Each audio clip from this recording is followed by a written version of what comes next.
Então, começou a gravação. Boa noite novamente. Eu sou a professora Hélida, da área de Geografia, da Faculdade de Educação, Departamento de Ensino e Currículo.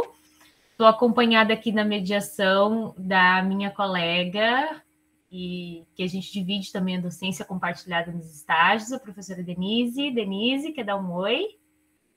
Oi, pessoal, tudo bem? Então, estamos aí para compartilhar com vocês, conhecer um pouco dos trabalhos de vocês, é uma roda de conversa, quem está nervoso não precisa ficar, né?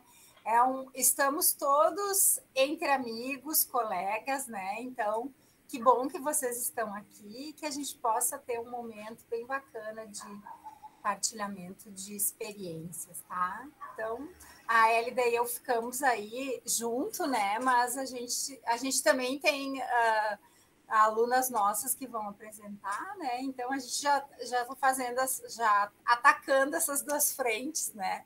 Então, vamos acompanhar as apresentações e esse momento com vocês.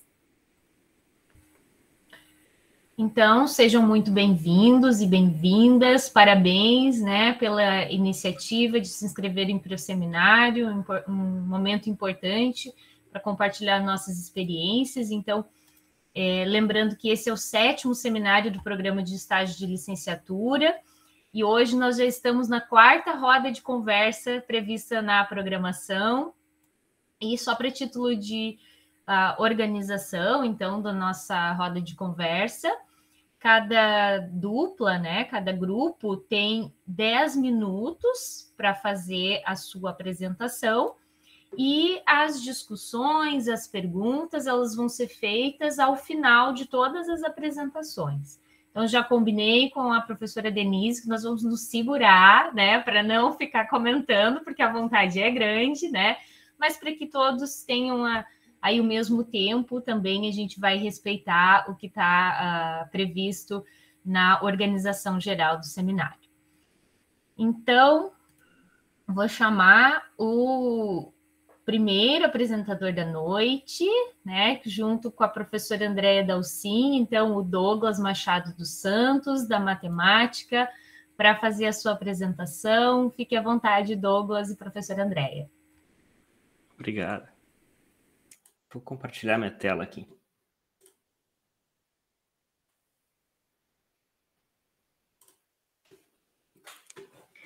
Então, boa noite. Meu nome é Douglas. Opa, peraí, ainda não iniciou ainda. Deixa eu iniciar aqui a apresentação. Boa noite a todos. Meu nome é Douglas. Eu sou aluno do curso de licenciatura em matemática. E esse semestre eu fiz estágio 2 com a professora Andréia Dalcin. E eu vou apresentar um recorte do que foi o meu estágio numa escola pública, sobre os alunos da educação especial. Então, como eu falei, meu nome é Douglas, a orientadora é Andréia Dalcin, e eu desempenhei minhas atividades na MF Getúlio Vargas, Presidente Getúlio Vargas, em Gravataí. É uma escola pública. Nas turmas do 6º ano do professor João.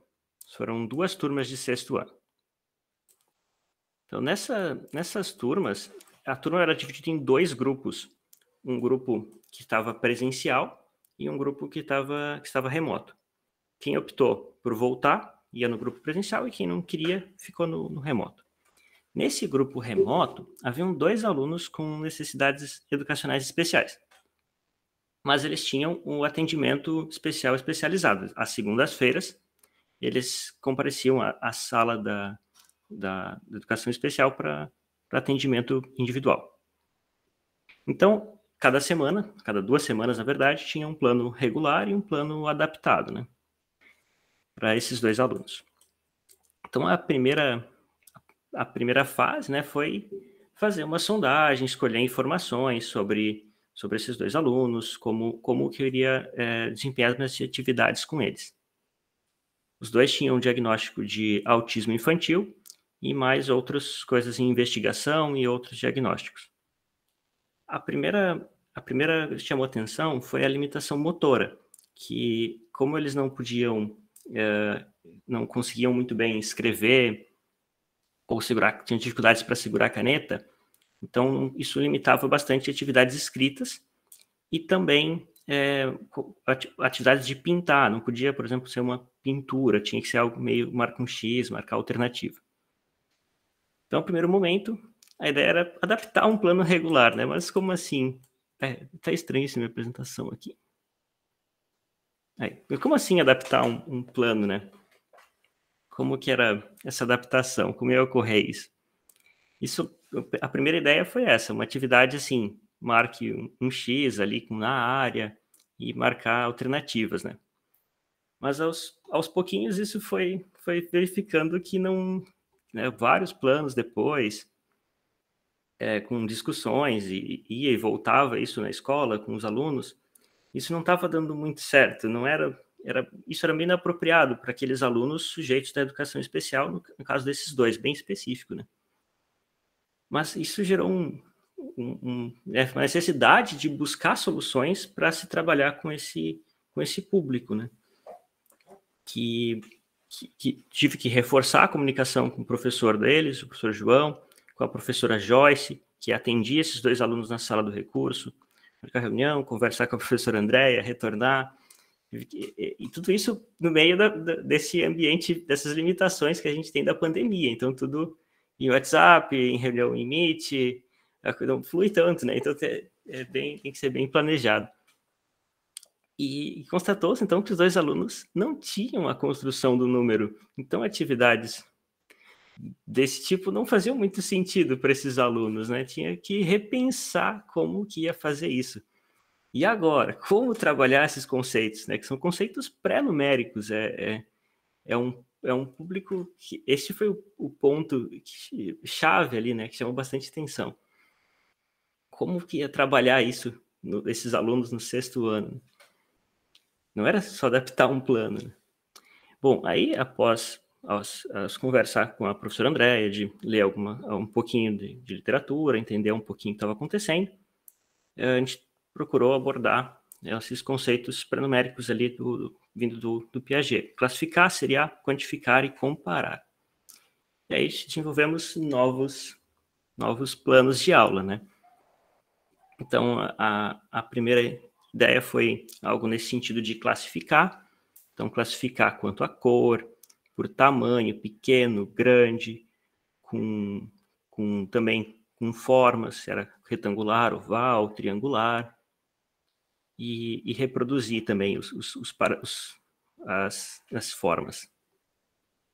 Então, na primeira aula, essa aula 17, que seria a numeração da escola, eu identifiquei pelos vídeos que a professora gravou com o aluno, né? Essa atividade foi desempenhada pela professora Joyce, da sala de recursos, com o aluno. A gente mudou também esse formato para atender melhor os alunos. E eu não entendia se o aluno estava marcando realmente a caixinha certa, ou por uma dificuldade motora, ou porque ele realmente estava marcando no lugar, né? Então, para um dos alunos, eu tive que fazer uma outra atividade mais adaptada para ele, bem específico, assim, troquei aquela ficha de marcar por dados para selecionar as fichinhas, e para o outro aluno, aí ele já estava com mais desenvolvimento, via que ele já estava com aquilo melhor, mas ainda não estava bem o suficiente para ir para o número, então a gente elaborou algo no sentido do material com o Tangram, que era também o que estava trabalhando no plano regular, né, para os restantes dos alunos. Então, a gente abordou essas formas com o Tangram. Acho que foi bem recepcionado também pela professora da escola, ela agradeceu, gostou do trabalho, pediu para utilizar o material com até outros alunos que ela tinha, e foi bem gratificante, assim, foi superar essa dificuldade que apareceu no meio do estágio, de como trabalhar com esses alunos. Ela montou até uma caixa personalidade dessas atividades dos alunos. E a questão, assim, que ficou, assim, que marcou bastante nessa experiência do estágio foi compreender essa nossa preparação como, né, docente para trabalhar com esse público dentro da sala de aula ou não, né, como era esse caso, que era um ambiente fora da sala de aula. E também a importância de como foi reforçar essa comunicação com a escola, com os diferentes setores da escola, professora da sala de recursos, orientadora, a professora Andréia também, com os alunos, com os pais dos alunos, e também está sempre se atualizando. Foi um momento que tive que buscar outras ferramentas, outras coisas fora desse contexto, né?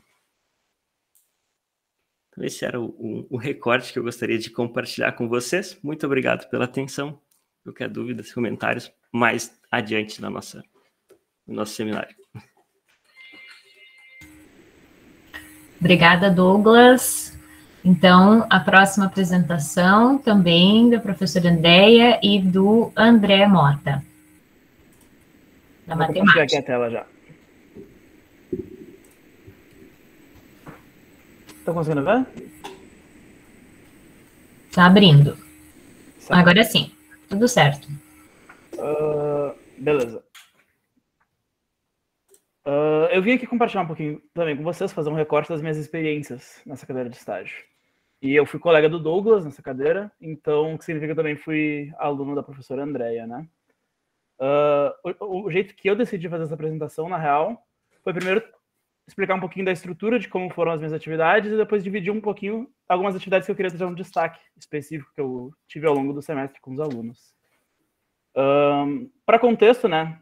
Assim como todo estágio, eu tenho 30 horas de prática distribuídas, e essas práticas foram distribuídas em 10 aulas síncronas de 2 horas, e uma atividade assíncrona, que foi um projeto grande que eu fiz com eles de 10 horas. Esse estágio foi realizado durante outubro e novembro, e foi feito no colégio da rede privada de Guaíba, o Instituto Educacional Dimensão, com a turma 81, e sobre os assuntos de geometria plana e geometria espacial, né? Eu acabei tendo que ir para um colégio privado devido a algumas dificuldades que teve com a volta do ensino presencial e a necessidade do estágio ser EAD, né? Então, acabei só conseguindo um colégio da rede privada. A primeira das aulas que eu queria trazer um destaque aqui para vocês é a aula 5, que foi uma aula que eu ia tratar sobre polígonos com os alunos, e a gente optou, eu e a Andréia, por fazer isso junto de arte, especificamente arte cubista, Picasso, por exemplo, ali também tem o Pierre Mondrian, e mosaicos, e também usar azulejos juntos, né? E a ideia por trás dessa aula era que os alunos, além de estar estudando composição de polígonos e de figuras maiores por polígonos menores, eles também teriam um contato com outra área, que seria, no caso, história da arte, e também ter contato com um pouquinho de cultura fora só da matemática isolada, né, que muitas vezes a gente vê ela só isolada. E a atividade consistia nos alunos pesquisarem um pouquinho sobre a vida desses autores, pesquisarem sobre 2 obras, um mosaico e um dos azulejos que eu selecionei para eles, e fizessem uma análise, assim, que polígonos que a gente vai encontrar aqui, qual é o polígono que mais te chamou a atenção, o que é a imagem formada por todos esses polígonos menores, o que a obra está querendo dizer para ti, buscar, além também do aspecto matemático, buscar uma interpretação artística junto do que ele estava vendo, né, para não focar só no aspecto matemático e geométrico da coisa, né. E aí essa discussão acabou levando, a composição de polígonos acabou levando, no final da aula, para um lugar que eu não tinha planejado, que foi a fórmula do ângulo interno, que eles acabaram compondo alguns polígonos regulares, junto com, a partir de triângulos, e nisso a gente conseguiu chegar na fórmula do ângulo interno de um polígono regular, né? Aí aqui tem o exemplo da atividade de uma menina que pesquisou sobre o George Braque. E aí ela selecionou algumas artes ali, o The Bottle and the Fishes, e aqui tem um pouquinho do que ela dividiu, né? A aula 7 foi uma aula que a gente usou de um software chamado GeoGebra, que para quem está fora muito do ramo da matemática não deve conhecer, mas ele é um software de álgebra e geometria dinâmica, onde a gente consegue, muitas vezes a gente tem esse aspecto de movimento para a geometria, né? Quando a gente se limita só ao quadro, ou só o lápis e papel, a gente acaba perdendo. E essa era uma aula também trabalhando em cima da noção de composição de polígonos, onde o objetivo deles era pegar algumas formas disponíveis no software que a gente tinha, para compor figuras que nos levassem à fórmula da área dos polígonos que estavam ali. E essa é uma atividade que eu achei legal de chamar atenção, porque eles tiveram uma dificuldade um pouco grande de entender o que eu estava querendo ali deles, que eles resolvessem ali naquela aula, né? Então, por exemplo, aqui está um print do que eles estavam vendo e de algumas coisas possíveis, né? Eles podiam girar os polígonos, colocar, sobrepor. E eles estavam com muita dificuldade de interpretar e usar essa liberdade deles, que eles tinham nessa aula, para criar os argumentos próprios e até mesmo para resolver as questões, né? Eu acho importante trazer o destaque para esse tipo de momento também, principalmente quando a gente está nesse meio online, né? Que eles ainda ficam um pouco perdidos quando a gente une um pouquinho o online com essa liberdade, assim. Uma outra aula que eu queria trazer um pouquinho de destaque também foram, na verdade, 2 aulas. A aula 8 e a aula 9, que foram atividades que seguiram uma da outra. Que são 2 atividades que lidaram com mapas e medição para cálculo de áreas de alguns lugares espalhados pelo mundo. Como assim? Os alunos iam pelo Google Maps olhar para algum lugar do mundo que eles quisessem. Algum aluno ali, eu já vou mostrar ali, dar um spoilerzinho, escolheu o estádio do Benfica, lá em Portugal. E o objetivo deles com isso era que, usando a escala que o Google Maps dava para eles, eles iam medir esses lugares, pegar medidas que eles sentissem necessárias e tentar buscar a melhor aproximação possível para a área desse lugar que eles escolheram. E acabou sendo uma sequência de 2 aulas essa atividade, porque na primeira atividade deles, eles acabaram tendo muita dificuldade com a medição das coisas. Eles não lidaram muito bem com a parte digital de pegar, tirar uma foto do computador, manter a escala bonitinho para que eles pudessem aplicar as medidas em vários lugares diferentes. Para daí eles conseguirem aproximar com os polígonos que eles sentissem que eram os melhores para aquela situação. Eles tiveram muita dificuldade com isso na primeira aula. E notando isso, eu resolvi repetir a atividade, só que com uma outra viradinha que eu achei legal, que foi para eles calcularem a área de países ou de estados brasileiros, né? E isso tudo porque isso também podia levar para algumas discussões interessantes que também iam para além da matemática, né? Que foi a comparação da divisão territorial no Brasil com a divisão territorial da África, por exemplo, ou de estados da região oeste dos Estados Unidos. Ou seja, a divisão daquelas fronteiras que foram se formando naturalmente por montanhas, rios, ou até mesmo pela maneira que foi expandido os territórios aqui no Brasil, né? Com a divisão territorial que foi feita na África, que foi, enfim, devido a todos os acontecimentos ali do final do século XIX, começo do século XX ali, foi feita na caneta, né? E aí, trazer essa discussão para a sala de aula junto com eles também. E além dessa discussão também, a gente consegue trazer uma discussão sobre distorção das projeções nos mapas, né? Porque alguns alunos acabaram escolhendo alguns estados e países que estavam muito para o sul ou muito para o norte do globo, né? E como a gente sabe, os territórios que acabam ficando para os extremos da esfera, quando vão ser projetados para um mapa, acabam tendo certa distorção. Então, mesmo que eles pegassem medidas muito precisas, ia acabar dando errado pelo Google Maps, né? Então, também discutir essa distorção de mapas junto, né?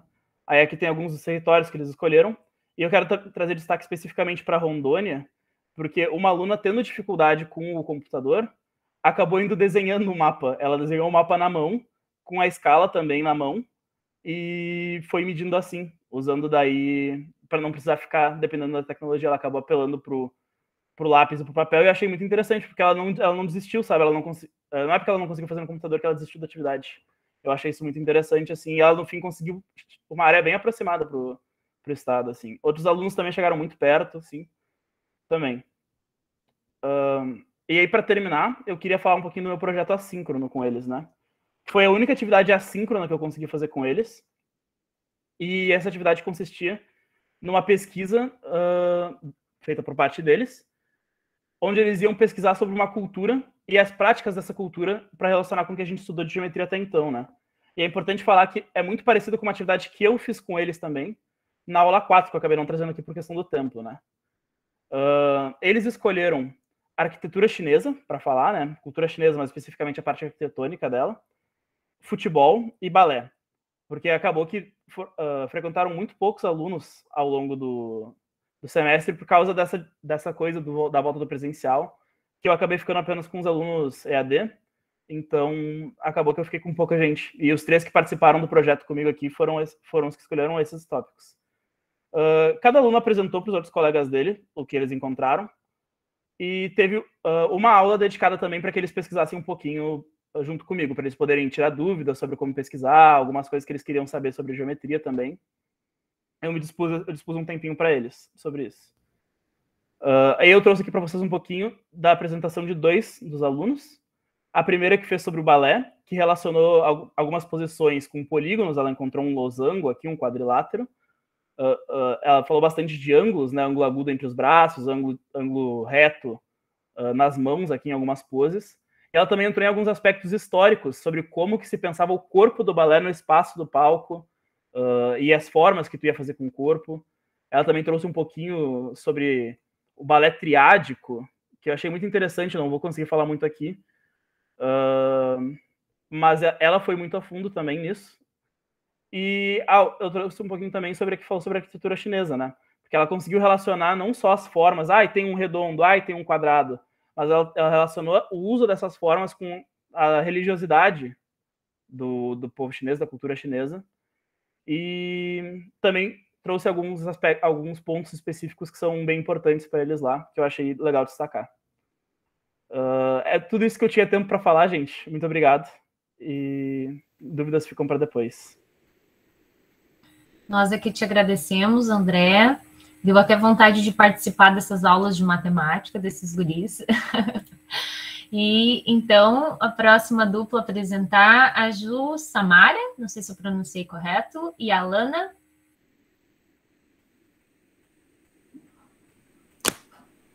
Tudo bem? Fique à vontade, Alana, 10 minutinhos, tá? Tá, só tem que compartilhar, né? Isso. Eu só estou procurando, só um momento.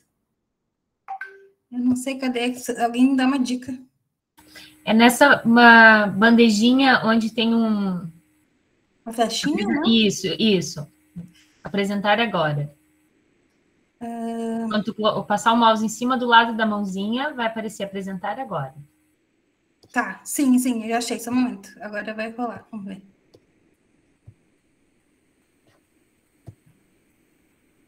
Ué, cliquei para compartilhar, mas...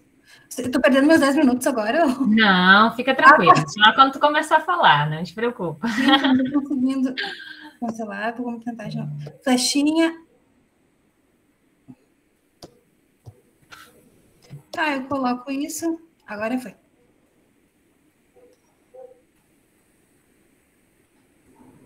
Estão vendo? Vamos ver. Não, ainda não. Espera aí, só um minutinho. Tá abrindo. Acho que tem alguma caixinha do teu computador aberta junto que fica na frente. Estou tentando tirar, mas eu não sei por que ele vem. Ah, saiu. Agora sim. Tá bom, deixa eu só fazer uma coisa, então. Certo. Deixa eu só tirar aqui, porque senão ele trava. Para vocês verem, eu não sei mexer direito. Olha só, eu vou abrir o meu slide e se puder me dar só um ok, se tá rolando. Tá tudo certo, pode ficar à vontade. Tá bom, obrigada. Então, olá, boa noite.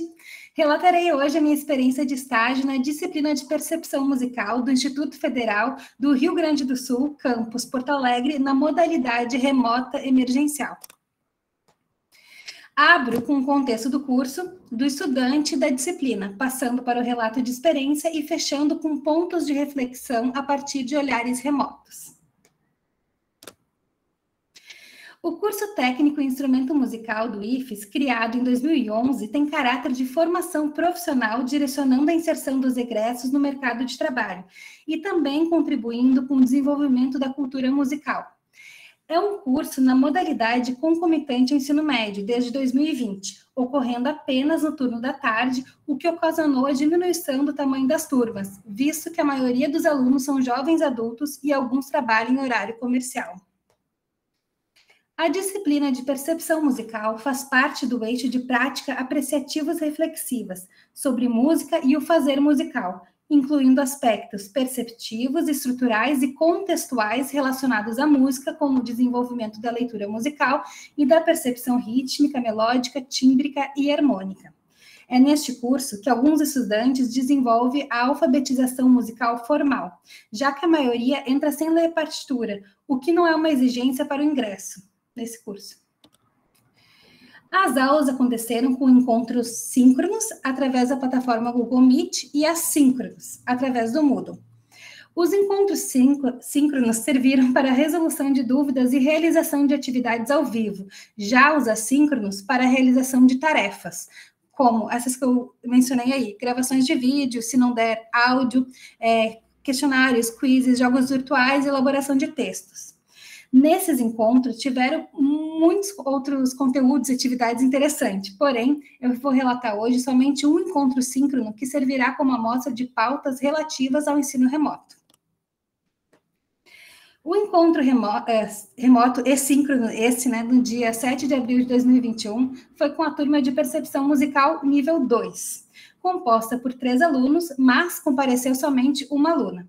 Essa aluna é adulta, mãe, também trabalha, executa muitas outras atividades nos bastidores da vida cotidiana. Ela frequentou as aulas síncronas junto com sua filha. Essa aula iniciou com a atividade de solfejo melódico tonal e sua preparação desse próprio solfejo, Seria uma sequência de intervalos melódicos, a qual nomearam de aquecimento. É um exercício estrutural com ênfase nas funções dos graus. Ao treinar este solfejo em Mi menor, a filha da aluna, de forma muito engraçadinha, fazia umas notas na flauta doce soprano e perguntava, que nota eu fiz? Aí a sua mãe respondia a nota e a filha ficava repetindo aquela nota. Fazia outra nota, perguntava novamente e o ciclo se repetia, impedindo a mãe de executar o solfejo completo. Então, passamos por uma atividade mais lúdica, em que a filha também pudesse se sentir participante. Fizemos o jogo de palavras versão introdução. Vou aproveitar aqui para agradecer a professora supervisora que topou em colocar na programação dessa aula esse jogo que eu criei, chamado Jogo de Palavras. Agora, nesse slide, dá para ver o Jogo de Palavras versão introdução. Tinham fichas digitais, online disponíveis, teve sorteio, cada uma pegou 4 fichas e aqui tem uma amostra, de 3 pessoas desse dia. Então, por exemplo, as figuras musicais rítmicas, elas estão associadas a palavras. E aí, como é sorteado, a pessoa monta a frase e acaba se tornando frases malucas. Por exemplo, o exemplo que está ali. A cítara diz, ai que sono. É uma coisa meio desconexa, mas era engraçado na hora. Já o jogo de palavras com ditado popular, ele foi improvisado. Primeiro, cada uma falou o ditado popular, como esse. A gente usou esse aí exatamente, tipo, um pulso, por exemplo. Água mole em pedra dura, tanto bate até que fura. E aí, marcando o pulso, a gente combinou uma improvisação de entradas. Uma entra, depois outra entra, vai entrando e vai fazendo ao mesmo tempo no meio, assim, tipo um arranjo, uma sonoridade de água, como percussão corporal, palmas de dedos, ou mesmo a vocalização de shhh, que remete à água corrente. Então, os olhares remotos no contexto pandêmico. Quando a gente entrou no contexto pandêmico, a tentativa da maioria dos professores foi adaptar seus planos de aula do ensino presencial para o ensino remoto.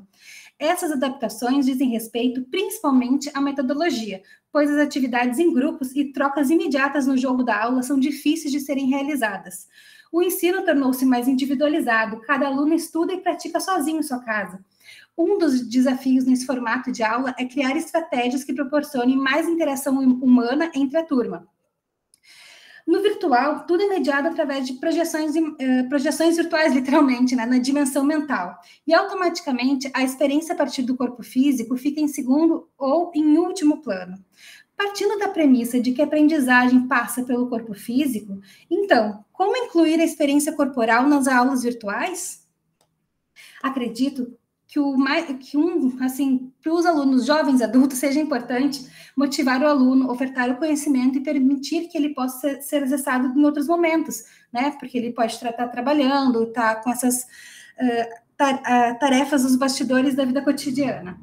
Além de nos perguntarmos quais são os perfis desses alunos, podemos também investigar o que fazer para nos aproximarmos daqueles que gostariam de estudar, mas não tem menor condição ou acesso suficiente para chegar às instituições. Como podemos facilitar o acesso ao ensino àqueles que desejam?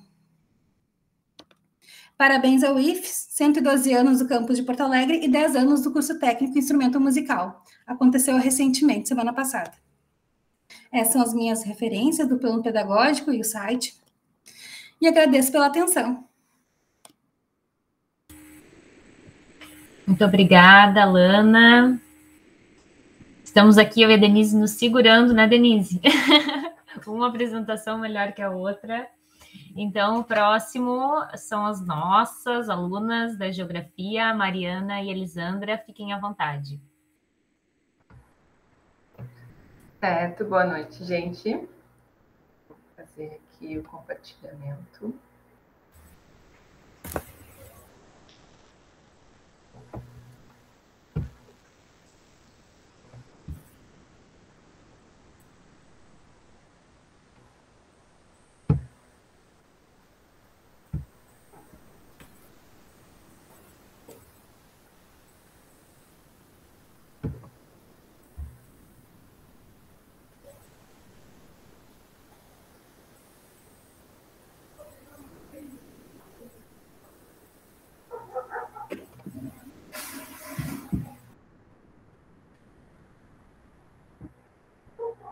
Tá aparecendo alguma coisa para vocês? Que aqui ele está processando. Agora está abrindo. Tá. Tudo certo, está aparecendo. Só um pouquinho para mim aqui, ele ainda está rodando.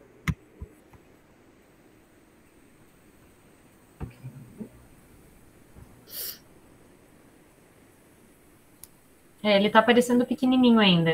Agora sim, vai carregar a versão completa.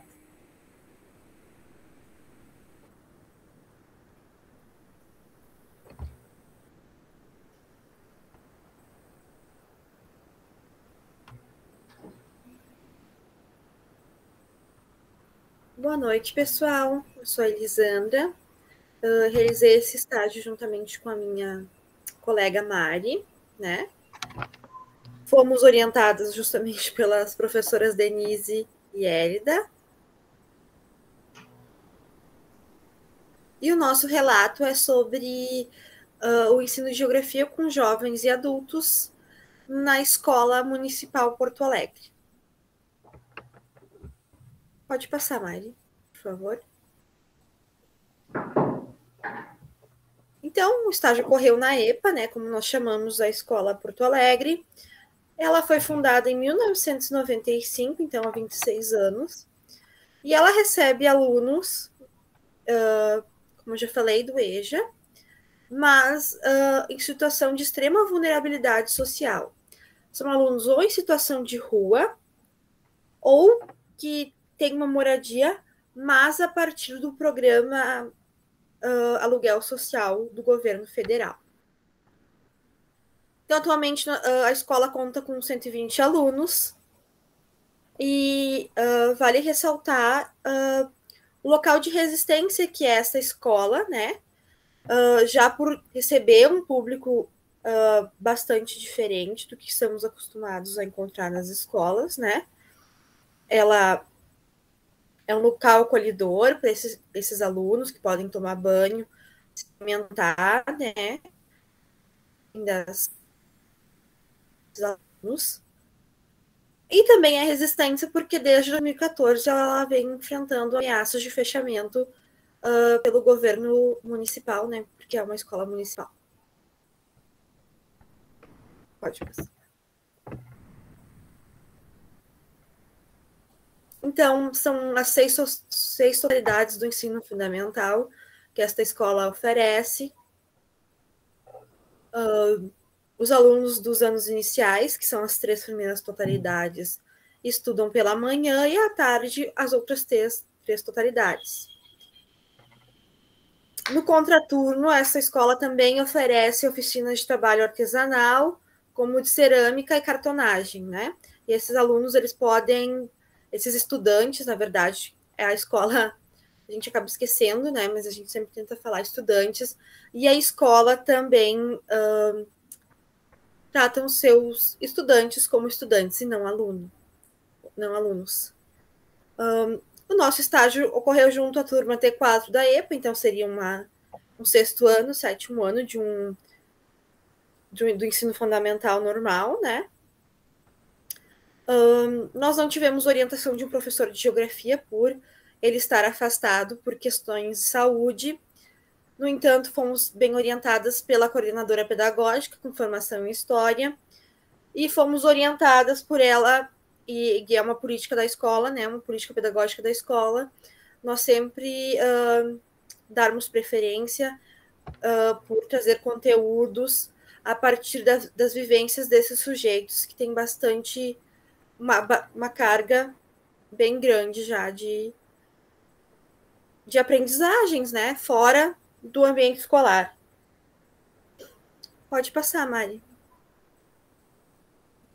Certo.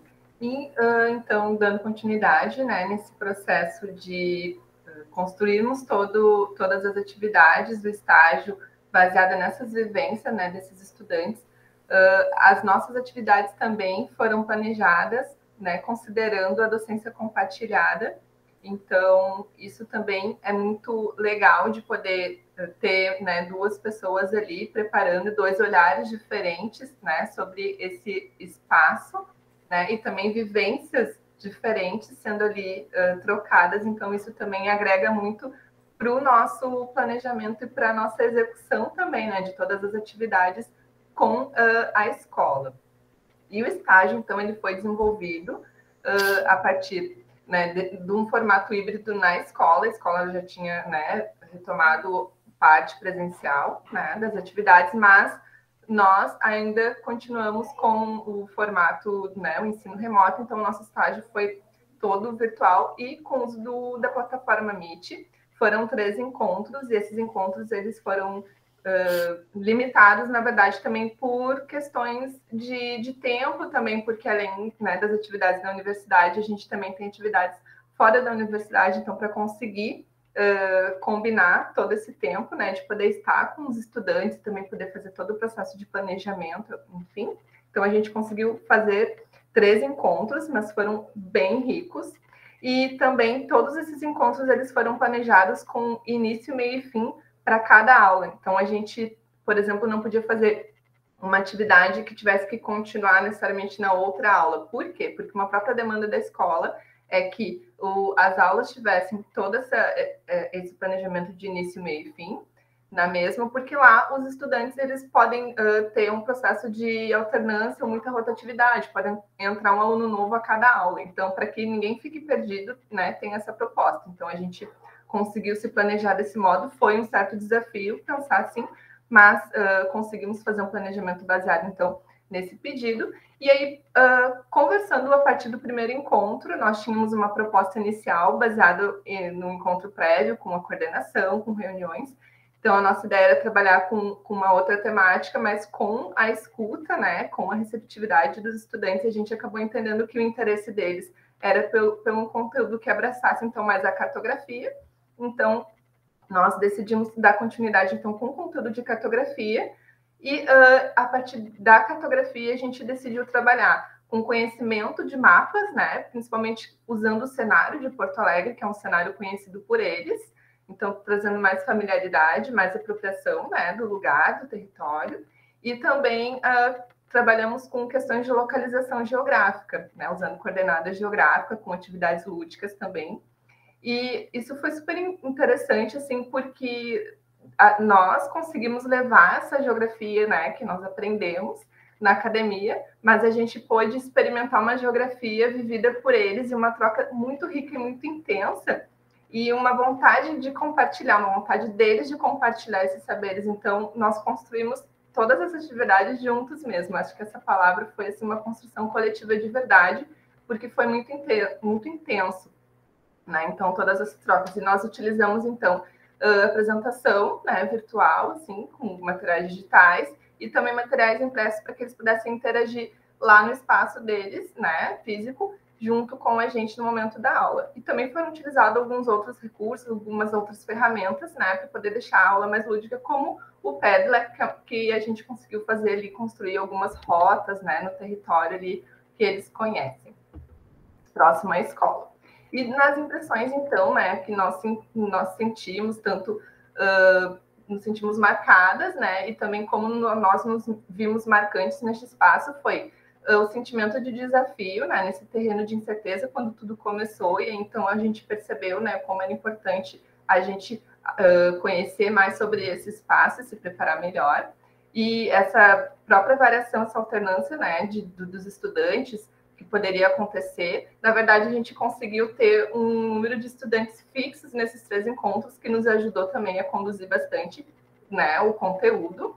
E a gente sentiu, como a Elisandra já comentou, a falta, né, da presença de um professor de geografia mesmo, por mais que a gente tenha sido bem assessorada, a gente sentiu a falta de ter uma discussão de geografia, né, um acompanhamento próprio.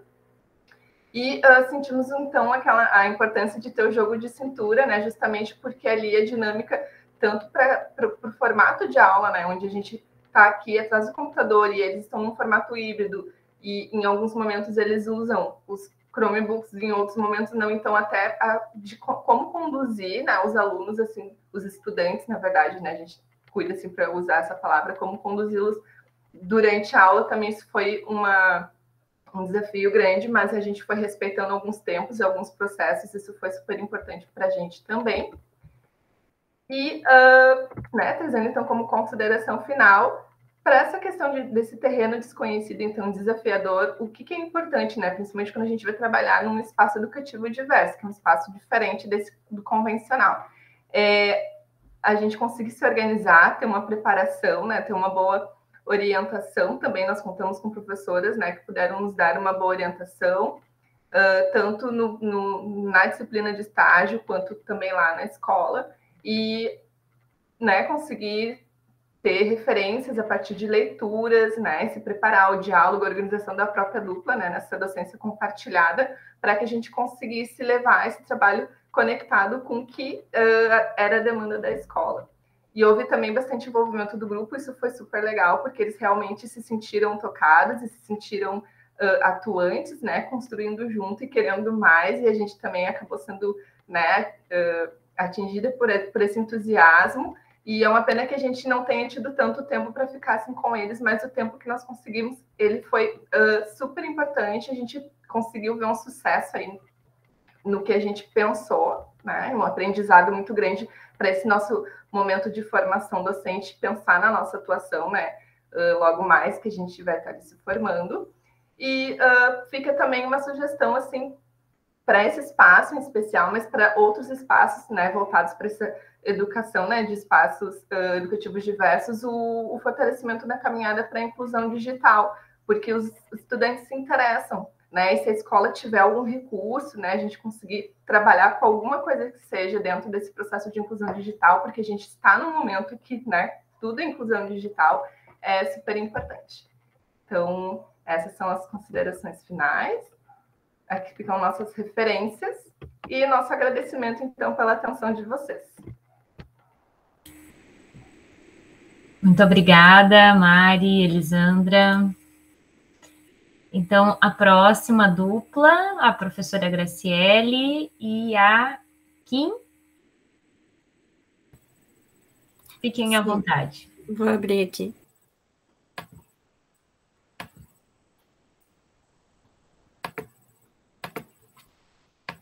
Tá aparecendo? Agora tá abrindo. Agora sim, tudo certo.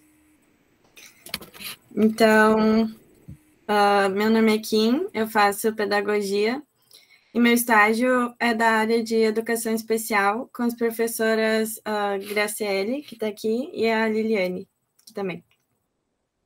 Então, a escola que eu estou estagiando é a Escola Municipal Especial de Ensino Fundamental, professor Eliseu Paglioli. Então, a Escola Eliseu Paglioli foi a primeira escola especial municipal de Porto Alegre. Foi fundada em 1988 e, naquela época, aconteceram vários movimentos da comunidade para que não tivesse a escola ali, porque muitas pessoas achavam que ia desvalorizar os imóveis da região. Então, só um pouco para contextualizar a escola. E em um dos encontros com a professora do estágio, a Margarete e a Rosana, elas me mostraram a escola e eu fiquei impressionada com a quantidade de salas para atividades complementares que a escola tinha. Elas me mostraram a sala de artes, a sala de mídias, o local que eles fazem educação física, e também as salas de EP, que é estimulação precoce, e PI, que é psicopedagogia inicial. Então, a turma que foi designada a mim foi para estagiar, foi a turma CM2, que é uma turma do terceiro ciclo da escola. Nessa turma, eles têm de 16 a 21 anos.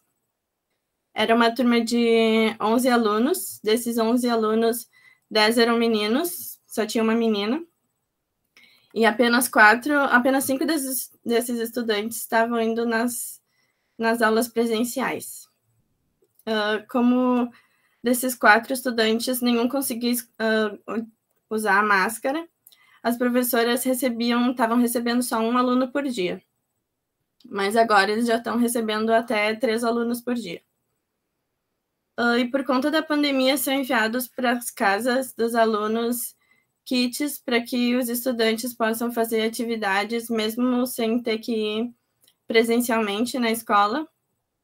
Então, eles levavam esses kits para casa e faziam as atividades com as suas famílias. As professoras me permitiram fazer observações, e em uma aula observada, eu percebi que as professoras sempre davam um contexto para as atividades que elas escolhiam, que pensavam para esse aluno que estava lá.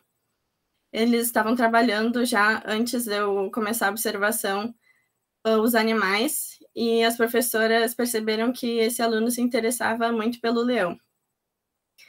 E por conta do coronavírus, e antes só ser permitido um aluno por dia, só tinha eles, o aluno e a professora na aula, não tinha mais ninguém da faixa etária dele.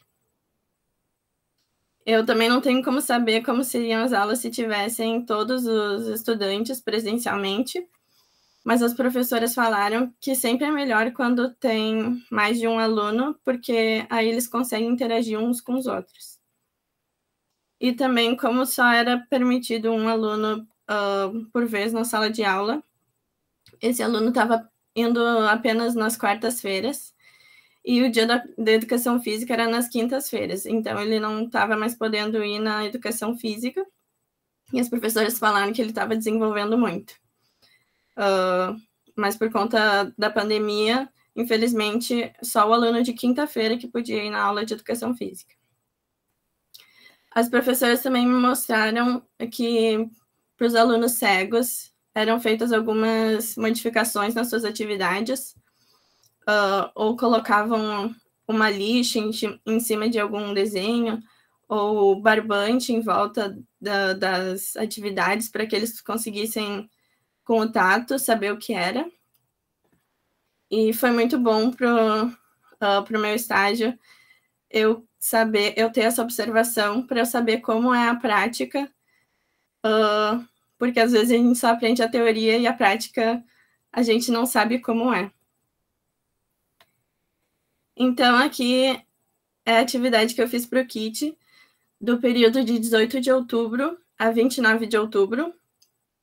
O kit tinha como tema a primavera, e a primeira atividade era uma contação de histórias de um livro do autor Carlos Augusto Pessoa de Brum, que é um autor que visitou a escola naquele período. Então, eu fiz um vídeo contando essa história e editei algumas imagens do livro para ilustrar essa contação. A segunda atividade, eu propus que eles escutassem a música da Elza Soares, Chove Chuva, e podiam também escutar enquanto faziam a próxima atividade. A atividade 3, eu mandei fichas com só o caule da flor já pronto, e o objetivo era ou eles encontrarem elementos da natureza, folhas, pétalas, para construir a flor em cima do caule, ou as professoras também enviaram massinha de modelar, para que quem não pudesse encontrar elementos da natureza pudesse construir a flor com a massinha. Na atividade 4, eu construí com um papelão grosso o material de encaixar formas geométricas, e cada forma era um animal diferente. Então, para eles completarem um animal, eles tinham que encontrar a forma correta desse animal. E a atividade 5 era uma garrafa sensorial da primavera. Era uma garrafinha com elementos da natureza, pedras, folhas, flores, água, para que eles vissem as folhas quando chacoalhassem, subindo e descendo, e depois voltando para o seu lugar, e desenvolvesse também a percepção sonora. E a última atividade era uma atividade de quebra-cabeça, em que cada ficha, cada carta do quebra-cabeça era cortada de uma forma, como está mostrando ali embaixo, e eles tinham que encontrar a outra metade da ficha. Esse aqui é uma das fotos que eu recebi de um dos alunos fazendo as atividades do kit. Ali na mão dele está a garrafa sensorial. Ele montou as fichas do quebra-cabeça, e ali na segunda foto é ele montando a atividade de encontrar a forma dos animais. Então, eu concluí que o estágio me proporcionou a ampliação da compreensão de determinados conhecimentos desenvolvidos no curso de pedagogia, e com a criação desses materiais para o kit, eu percebi a importância do vínculo pedagógico e do desenvolvimento de atividades pedagógicas necessárias para o desenvolvimento dos estudantes. E que os saberes e as práticas e as experiências que eu tive no estágio foram muito importantes para a minha formação em pedagogia e para eu saber como é a prática, além da teoria, e me fez querer saber mais sobre a educação especial. É isso, obrigada. Obrigada, Kim. A próxima dupla, então, é o Matheus e o Emiliano, também nossos estudantes da geografia. Boa noite. Infelizmente, Emiliano não vai apresentar hoje. Hoje serei só eu aqui, falando sobre como foi o nosso estágio com a Associação Comunitária e Cultural Quilombo do Areal. Esse quilombo... Matheus, só um pouquinho. Tu vai colocar a apresentação ou não vai colocar? Não, eu vou só falar. Tá. Tudo bem? Tá. Tá, então continuando, né? Onde fica o Quilombo do Areal? Ele se localiza entre os bairros Cidade Baixa e Menino Deus, na Avenida Luiz Guaranha. Contextualizando um pouco sobre esse local, né? A relação histórica dele com Luiz Guaranha e com a baronesa, no período colonial, Dom Pedro veio fazer uma visita, e aí esse casal, o barão e a baronesa, receberam Dom Pedro, e aí receberam o título de barão e baronesa.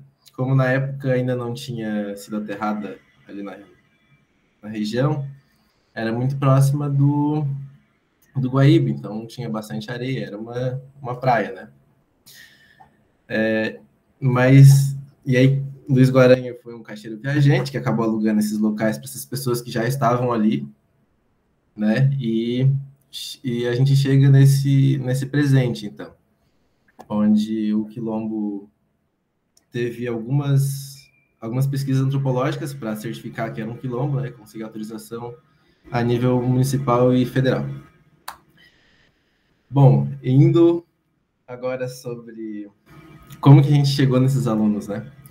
Nesses estudantes.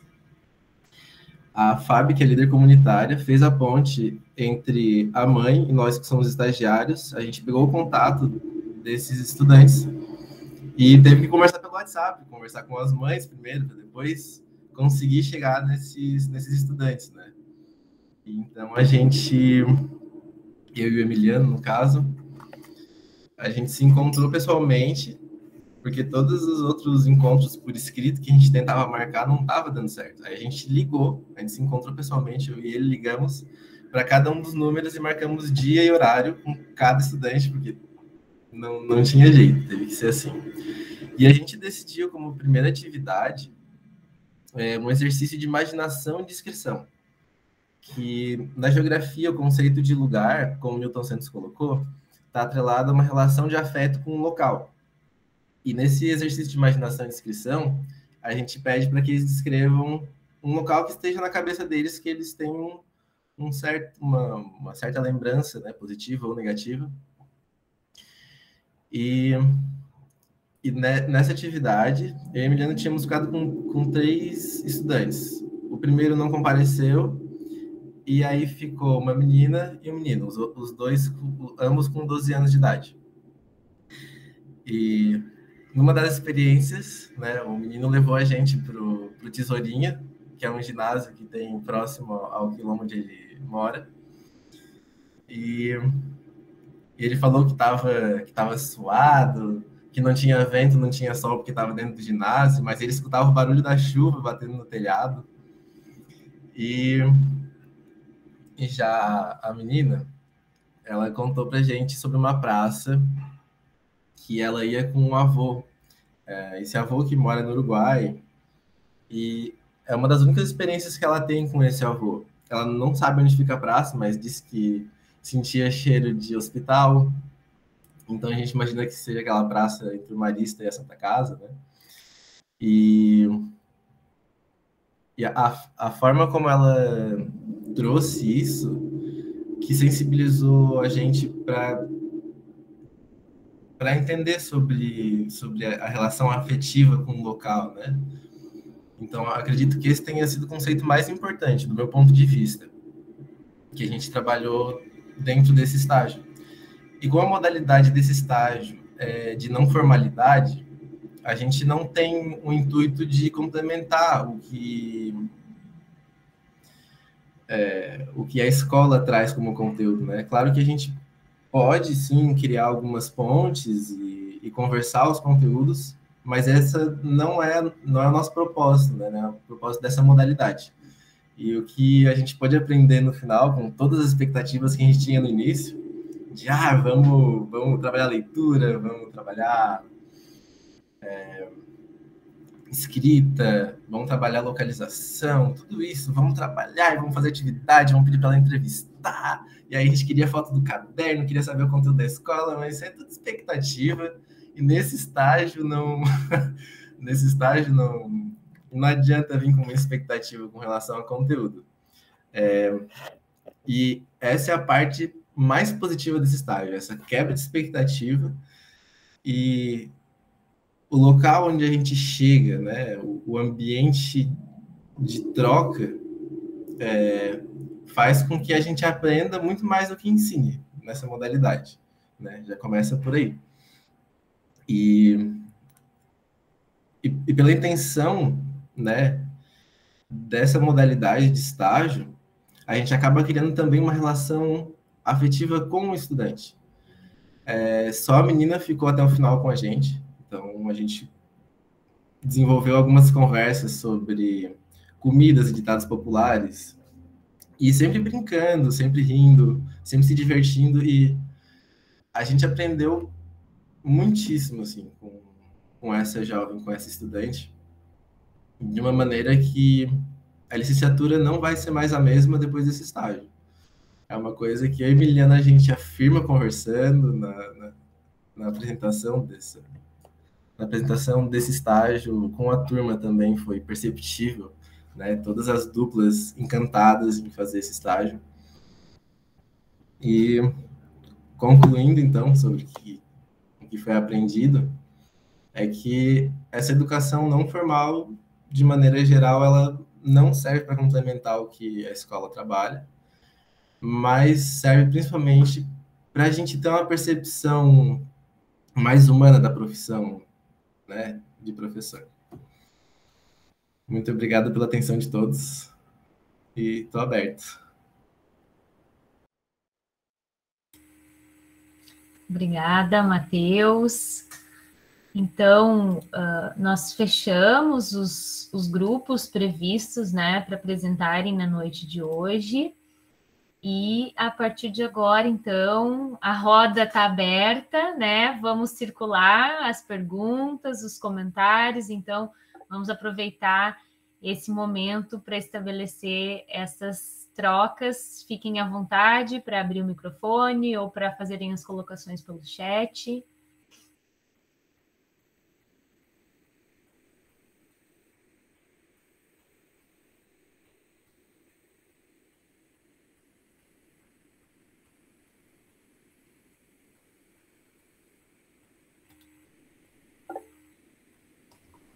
Andréia, por favor. Quem começa, eu começo, então. Só queria ressaltar duas coisas que eu acho que super importantes, assim, que eu venho falando um pouco. Primeiro que o espaço do estágio, ele é esse espaço mesmo de surpresa, né? Então, assim, a gente se deparar, no caso do Douglas, e não foi só o Douglas, né? Foram outros casos também. Hoje é meio que uma constante. Quase todas as turmas têm aluno de inclusão, diferentes níveis, diferentes tipos de contexto, de situação, de história, enfim. E como a gente não se sente, pelo menos na licenciatura em matemática, ainda confortável em trabalhar com isso. Toda vez que vem situações assim, a gente tem que sentar, conversar, pensar, ver como é que vai lidar.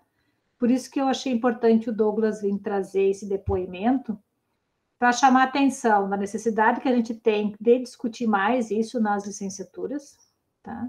E aí, mesmo assim, a gente sabe que tem a disciplina, a Liliane, que as meninas trabalham com isso já e trabalham há bastante tempo, mas existem coisas que são específicas, assim, das áreas e que a gente precisava estudar mais, né? E aqui tem uma junção matemática com pedagogia, que talvez a gente tenha que avançar, porque em termos de matemática, praticamente eles não têm nenhum tipo de disciplina que discute numeramento, né? Ou que olha para essa questão mais inicial da matemática, né? A pedagogia já tem isso. E é uma coisa que eu venho discutindo já há um tempo na matemática, agora na Congrade, que a gente precisa fazer algum tipo de aproximação para poder justamente lidar com esse tipo de situação, não só, mas também, né? Porque esses alunos, eles vão acompanhando, no caso, a gente está ali com alunos de 6º ano, então qual é a grande questão ali? Quando a escola pede para a gente, assim, olha, é só um plano adaptado. Aí o que os meninos fazem? Um plano adaptado. Pega um plano do 6º ano e adapta com questões, mas não é nada disso, né? Não é um plano, é um outro contexto totalmente diferente. E o online dificultou isso à enésima potência, porque até a gente entender que eram esses meninos efetivamente e conseguir estabelecer um diálogo online com a escola, foi muito tempo perdido, entre aspas, né? Perdido no sentido que a gente aprendeu, sabe? Se vira. Mas é um tempo precioso para eles e para nós.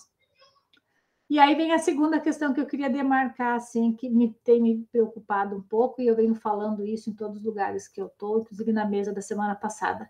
Eu acho que a gente tem que ter um certo cuidado nos discursos sobre os estágios da pandemia, para não passar essa ideia que tudo deu certo, que tudo foi ótimo, que o ensino online funciona. Não deu certo, não funciona, a gente está fazendo porque é obrigada a fazer. É a minha posição, assim, Andréia, estilo Andréia. Assim, não adianta a gente ficar passando panos quentes e entrando numa armadilha de dizer que, então, agora a gente consegue trabalhar desta forma. Isso é um caso emergencial. Não está dando certo. Tem 2, 3 alunos em cada turma.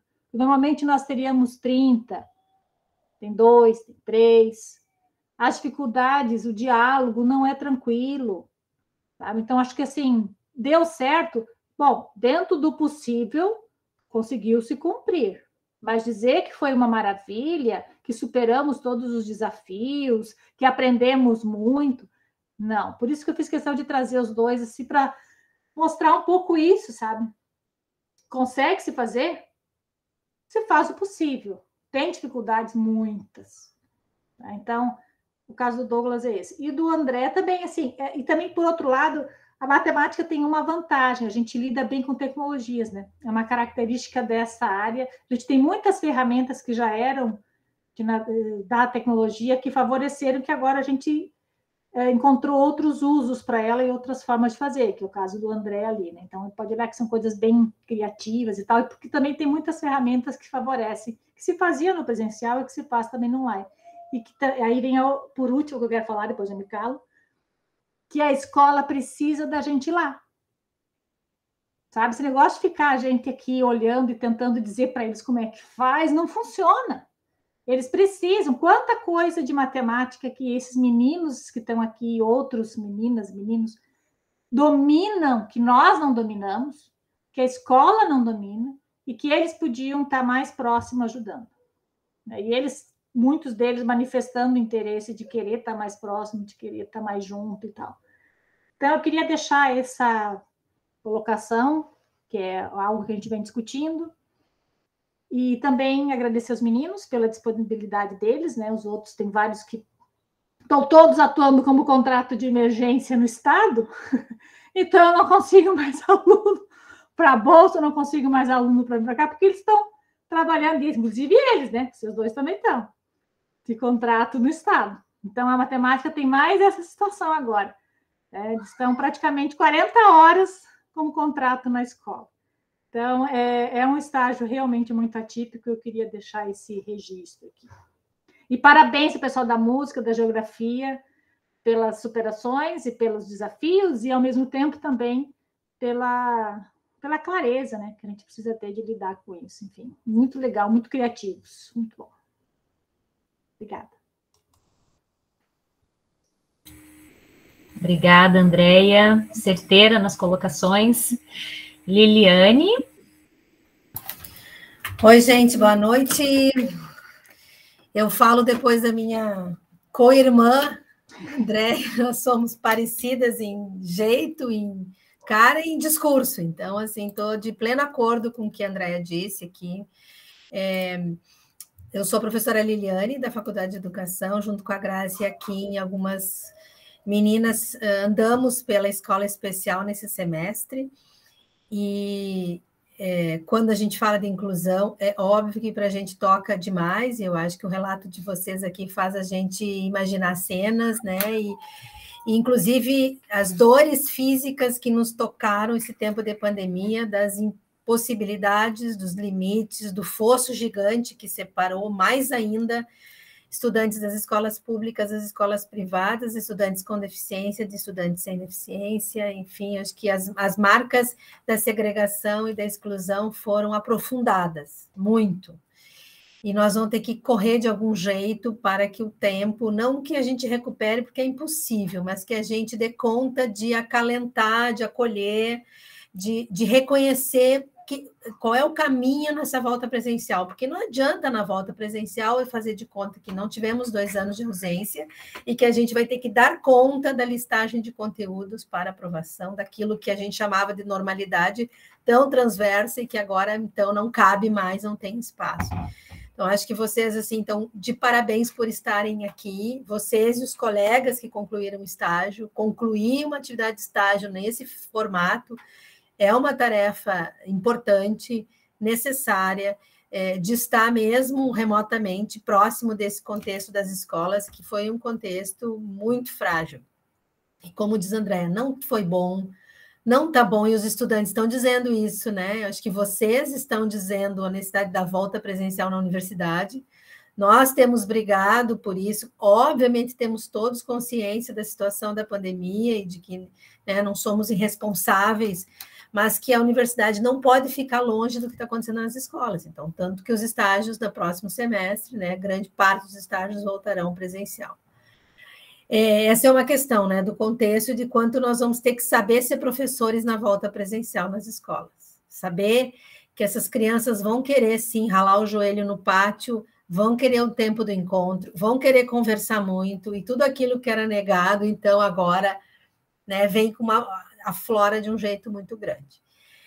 Com relação a essa pauta da formação docente sobre inclusão, é uma pauta, obviamente, que a universidade precisa se debruçar mais, as disciplinas não vão dar conta na formação, mas assim que vocês puderem fazer coisas que transversalizem esse tema, façam, e durante a vida de vocês acadêmica, como professores, façam, porque a gente, o tempo inteiro, está descobrindo jeitos e formas de fazer.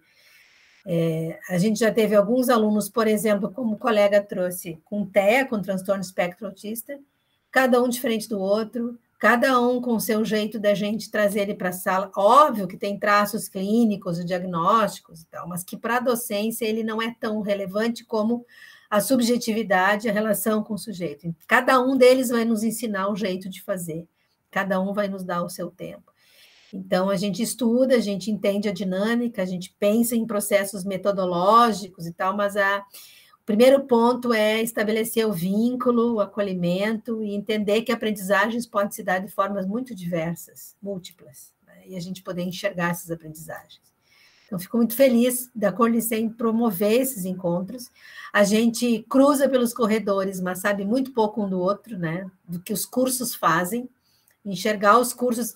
E aí, para nós da pedagogia, e obviamente para as licenciaturas dos anos finais, é fundamental já aqui na graduação a gente estabelecer parceria, porque aonde na escola, por vezes, não tem. Ou são os professores dos anos iniciais que não fizeram letramento e numeramento das crianças, ou são os professores dos anos iniciais que não sabem acolher as crianças. Então, fica uma culpa, né, uma grande culpa, aonde é o responsável, e a gente pouco promove redes, né? Pouco um professor de geografia vai lá no primeiro ano de ensino fundamental trabalhar cartografia.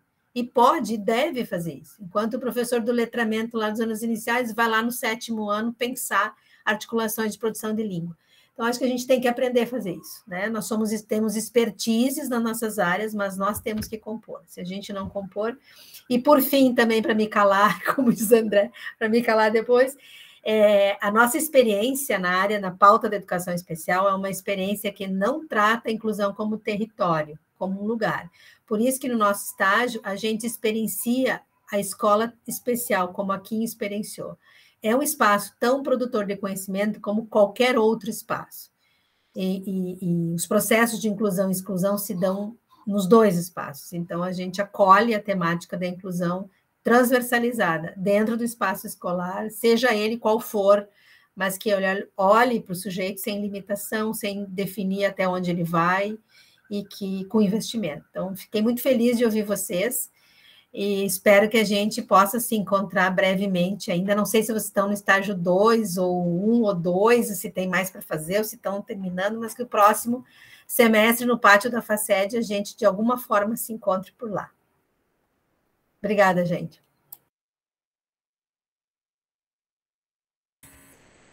Obrigada, Liliane. Tinha alguém com a mão levantada e baixou. Eu não sei se desistiu de falar ou se... Oi, sou eu, Alana. Fala, Alana. Meus probleminhas digitais. Bom, vocês viram que eu não manjo muito sobre isso, mas está dando certo. Estou conseguindo frequentar as aulas, fazer estágio, tudo certo. Eu queria agradecer a todo mundo, parabenizar também o pessoal, que eu achei o pessoal bastante humano e criativo. E queria dizer para a Andréia Dalcin que eu concordo com ela. Porém, eu acho que se a gente tiver mais pesquisa sobre esse ensino remoto, pesquisas com metodologias adequadas, eu acho que a gente pode desenvolver melhor no que diz respeito às disciplinas teóricas. Porque eu, como aluna, eu preferi as teóricas dessa forma, sabe? Para mim funcionou super bem as teóricas. Claro que as práticas eu até deixei, a maioria das práticas, algumas eu fiz, mas a maioria eu deixei para fazer no presencial, porque realmente, assim, prática complica pra caramba, assim. Mas eu acho que existem vários fatores. Eu estava trabalhando ali, né, com o perfil do jovem adulto e tal. Então, esse perfil, existe também o problema de...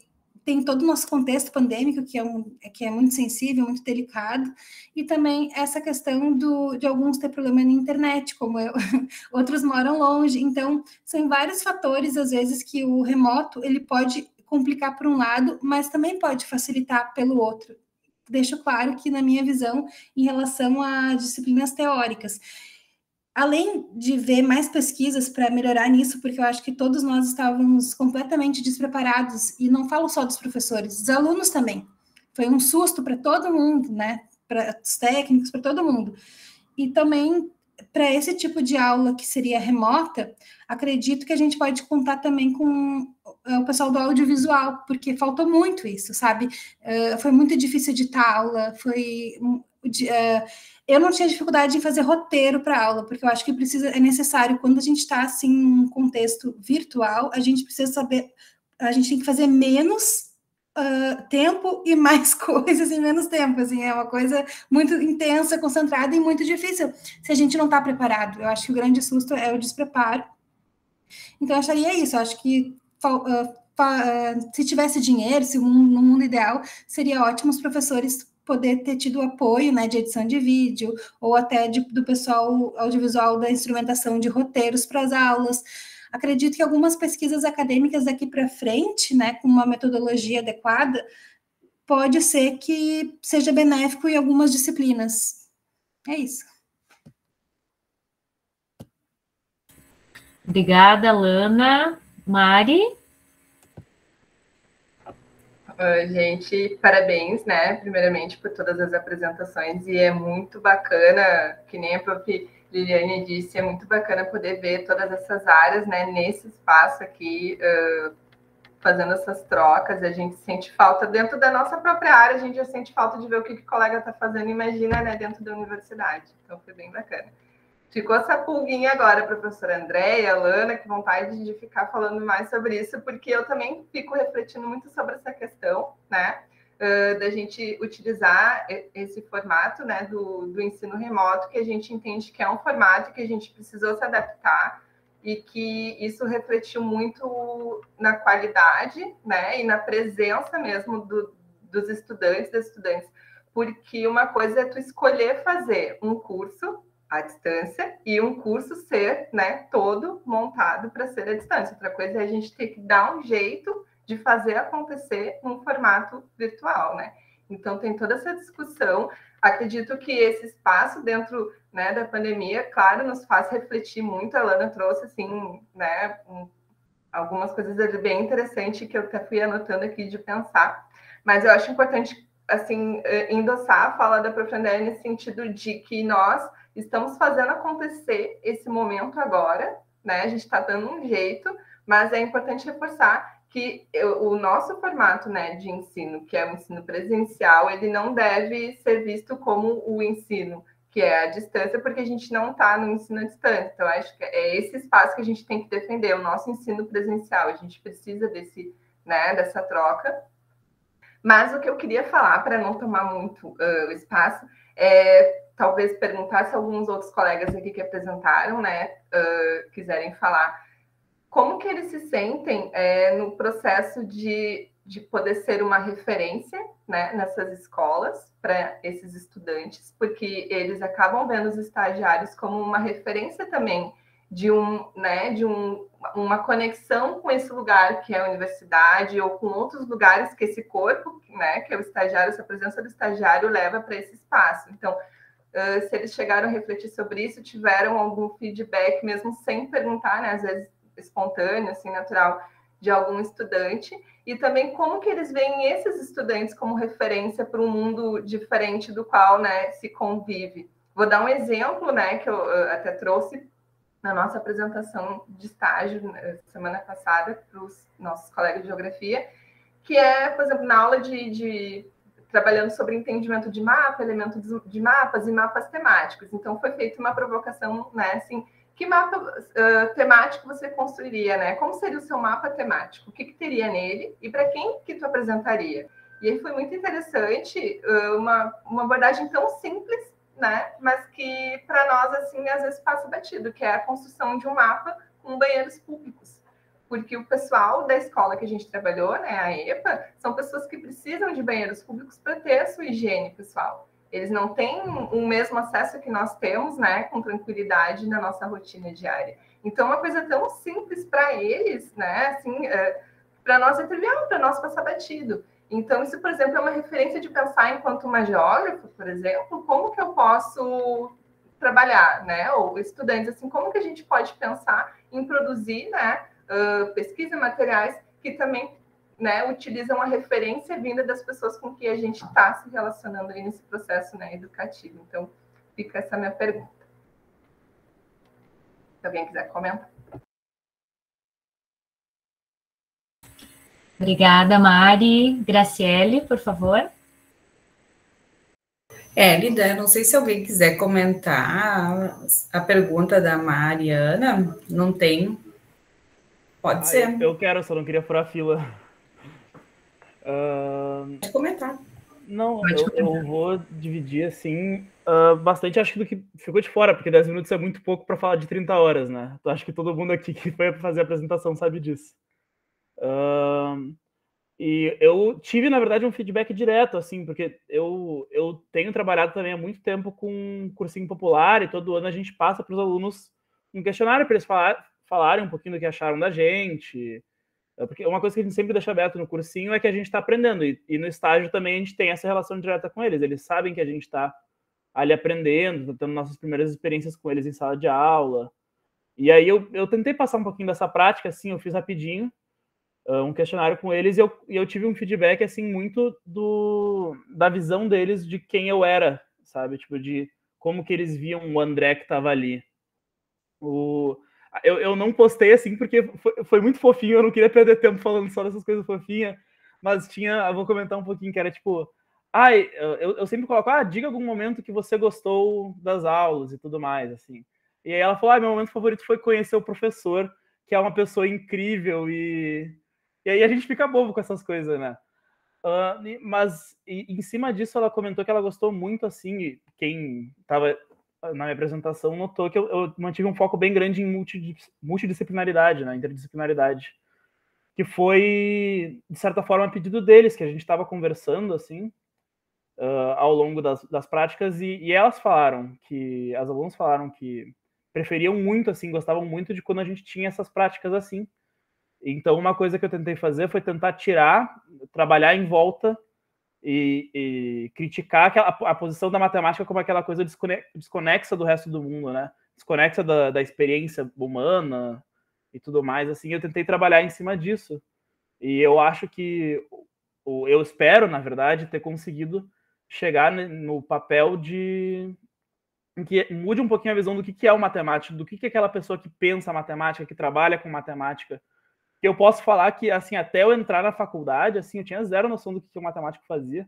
Eu achava que a gente passava fazendo 5 vezes 5 a tarde inteira, sabe? Tipo, e eu espero que com aquelas aulas eu tenha, tipo, sido uma influência boa nesse aspecto para elas, de que elas tenham conseguido mudar um pouquinho a visão. Eu falo elas porque, em maioria, eram meninas ali, né? Mas que eu tenha conseguido passar essa visão e mudado, e sido um exemplo do que um matemático faz além das continhas que ele já tem as outras 4 horas, 8 horas por semana, né? Assim, essa foi a minha experiência, foi bem legal.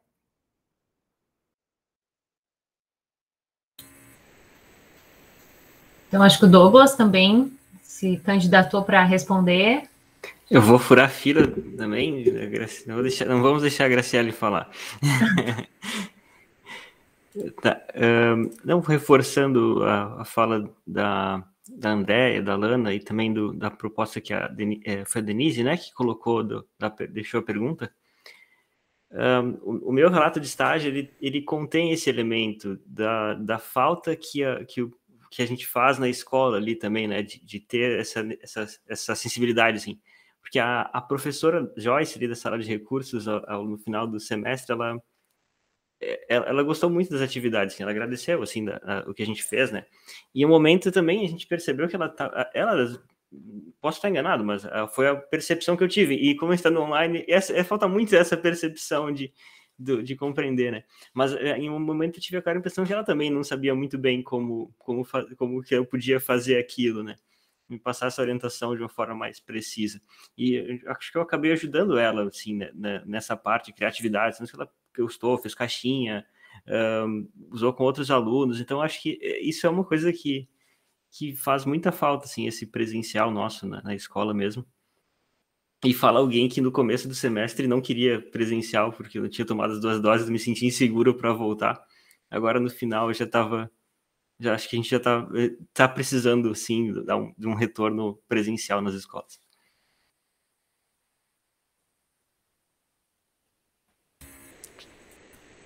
Graciele.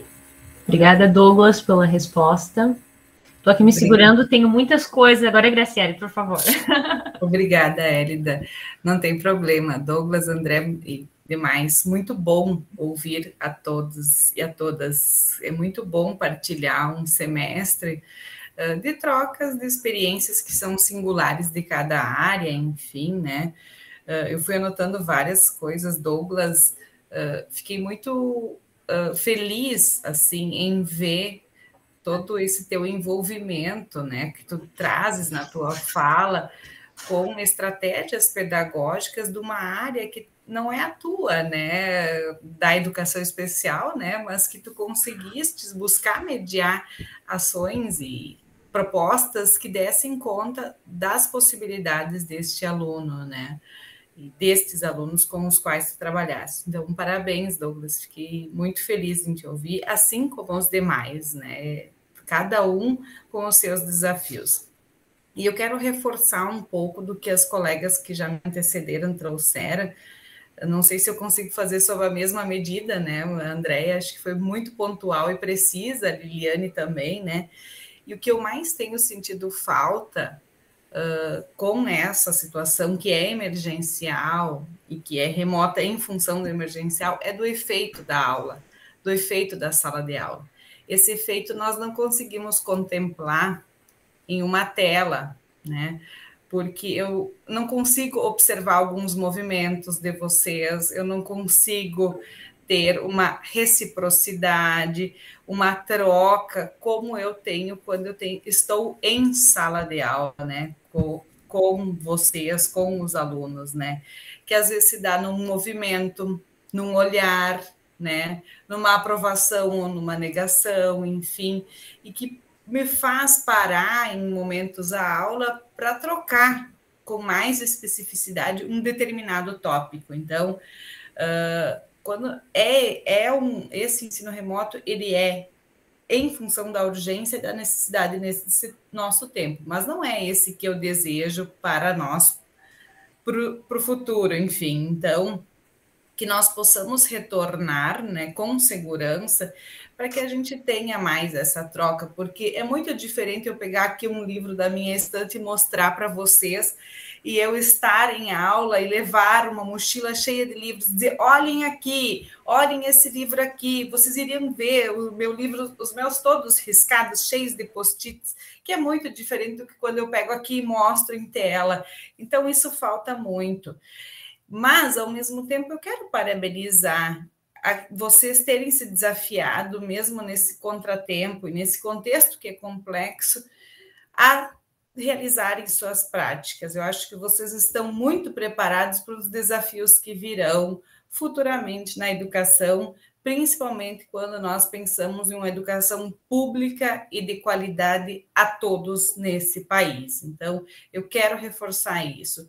Mantenham esse compromisso de vocês com a formação dos estudantes pelo viés da qualidade, pelo viés do respeito à singularidade de cada aluno, pelo viés do compromisso que vocês e nós assumimos enquanto profissionais da educação. Então, muito bom ouvir vocês, espero também muito no próximo semestre estar circulando pelo pátio da Faculdade de Educação e a gente se encontrar para trocar ideias, enfim, em um chimarrão, cada um com o seu, mas que a gente possa se encontrar fisicamente, presencialmente, que é muito mais agradável, porque eu luto muito pelo efeito da aula, que para mim é singular, e as telas não conseguiram capturar, infelizmente. Agradeço pela noite, para mim foi um espetáculo estar com vocês e ouvir vocês nesse momento. Obrigada. Obrigada, Graciele. Alana? Embora eu tenha ficado aqui como contraponto, Andréia, mas eu quero deixar claro que não é um contraponto só, mas um outro ponto, uma outra visão, porque eu pessoalmente, é lógico, como eu falei, eu deixei algumas disciplinas para o presencial, eu gosto do presencial, e como no meu trabalho eu tinha colocado essa questão da observação de que esse remoto, tanto o nosso remoto na universidade, quanto o pessoal da escola básica, né, eu acho que o da escola básica foi o mais prejudicado ainda, né, porque o remoto, ele é muito individualizado o estudo, e perdeu muito essa questão, como a Graciele disse, do efeito da aula. Eu gostei desse termo, ficou muito bom.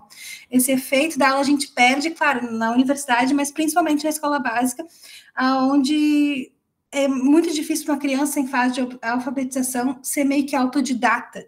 Então, se tem pai ou mãe, né, para contar, fica mais fácil ainda para o professor.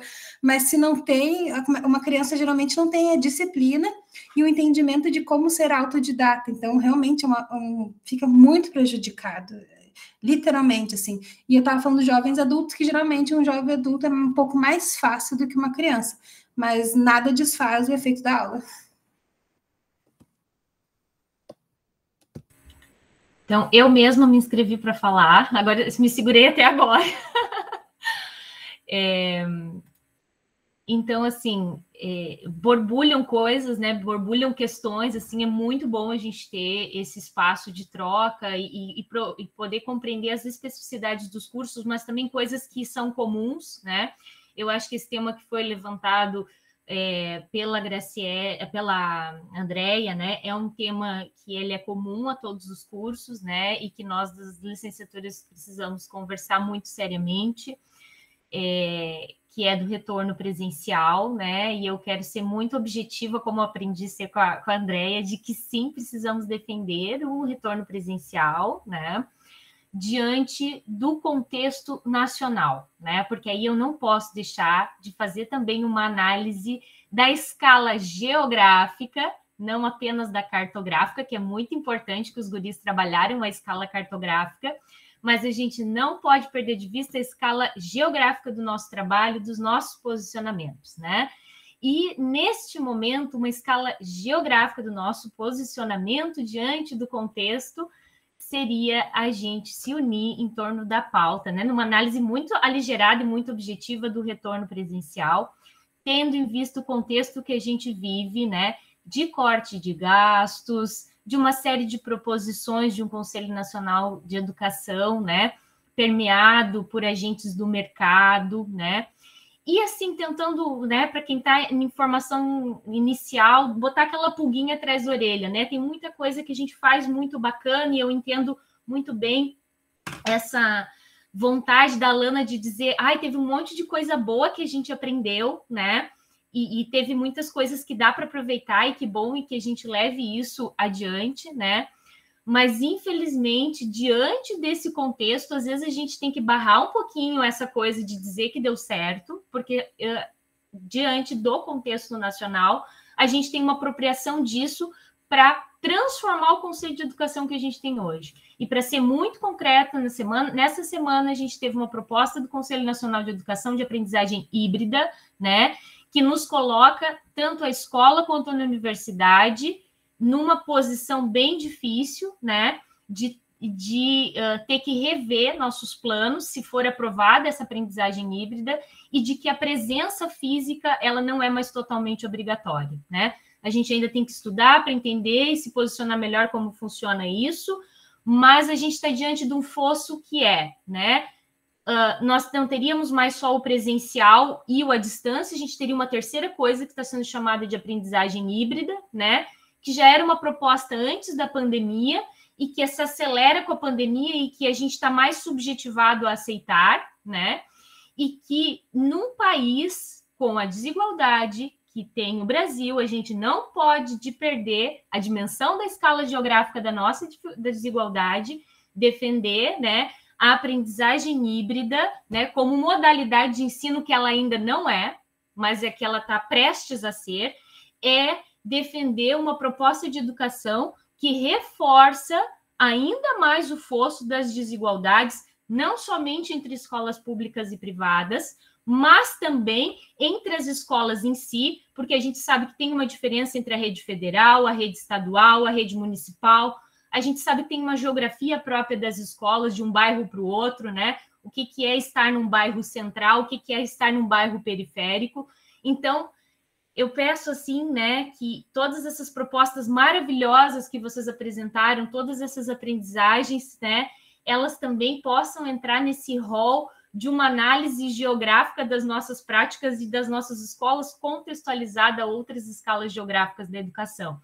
Então, diante disso, assim, eu quero agradecer a professora Andréia pela objetividade, né? Eu tentei fazer aqui uma análise a partir da objetividade dela, mas talvez, assim, a minha angústia neste momento, né, é de reforçar esse argumento dela, dizendo, assim, da importância de a gente entender que isso não é um problema da matemática, não é um problema da geografia, não é um problema da URGS, não é um problema da universidade privada, né? A gente está diante de um cenário nacional que empurra uma terceira modalidade, né? E que abre um fosso ainda maior nas nossas desigualdades educacionais. E aí, sim, né? A geografia nos ajuda também muito a compreender essa análise espacial da educação em diferentes escalas, e aí os guris que trabalharam em escala cartográfica nos ajudam muito, mas a gente também precisa compreender a escala geográfica dos fenômenos educacionais e contextualizar a nossa prática dentro desses fenômenos, né?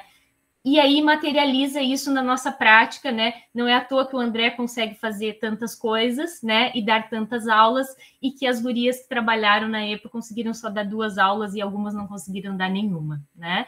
Então, existe um contexto que a gente não pode desconsiderar, e esse contexto, ele é nacional, né? E vai se materializando nas nossas redes aqui. Então, o problema maior, o problema é coletivo, né?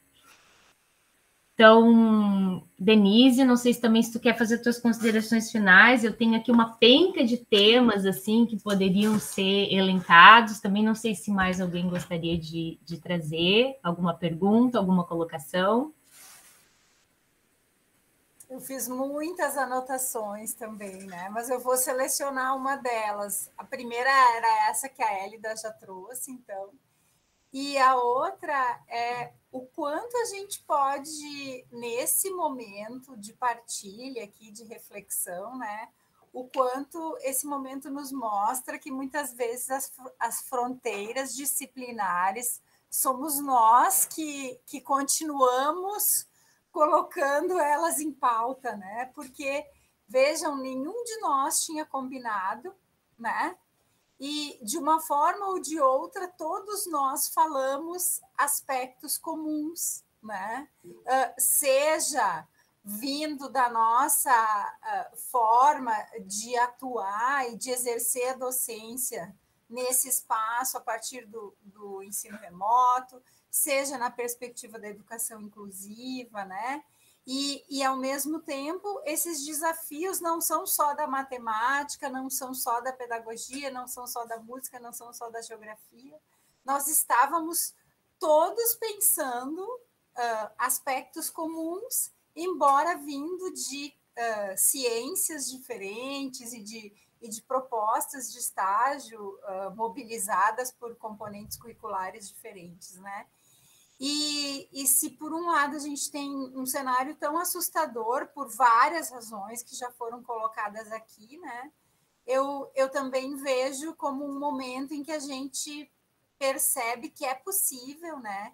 E quiçá a gente possa, sim, trocar mais entre as nossas áreas, né? Se encontrar mais para discutir e para, quem sabe, estudar possibilidades de a gente romper cada vez mais essas fronteiras, né? Eu agradeço a todos vocês, a todas vocês, gurias, guris, as orientadoras, né, que estiveram aqui também, e foi um final de tarde, início de noite muito bom, poder refletir com vocês, né, e vocês também se encorajarem a partilhar, né, porque nessa altura do semestre e também por essa série de dificuldades que a gente tem com o ensino remoto, também estar aqui é mais uma vez uma escolha que vocês tiveram que fazer e que significou alguma renúncia, né? Então, muito obrigado, que bom. E tomara que a gente se encontre, né? Seja da forma que for, mas com todos os cuidados, né? E a gente possa, quem sabe, refletir em outros momentos com mais possibilidades, né? Muito, muito obrigada, pessoal. Pessoal, não sei se alguém quer fazer mais alguma consideração, algum comentário.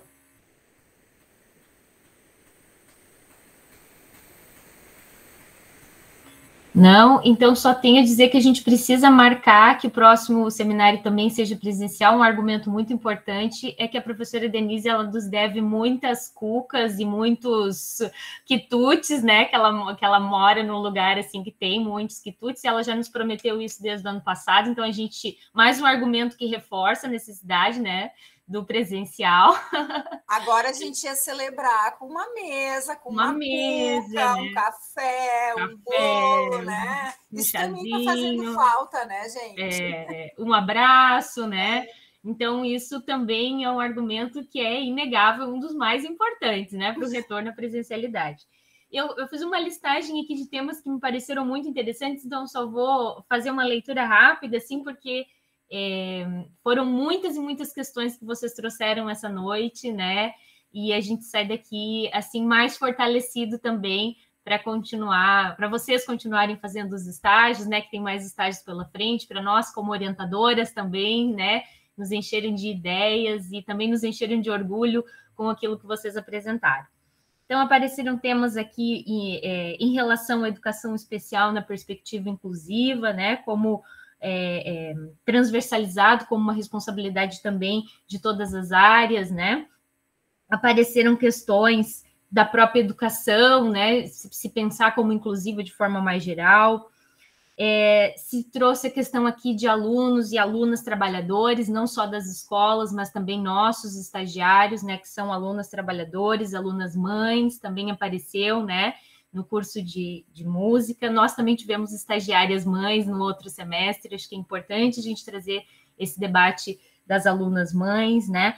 Apareceu a questão das desigualdades, da segregação, apareceu a comunicação, né? E uma comunicação que se dá entre a escola, entre os professores, a família, os estudantes, também bem desafiadora nesses tempos de ensino remoto, mas uma comunicação que precisa de espaço de diálogo, seja ela presencial ou não, esse espaço de diálogo é fundamental.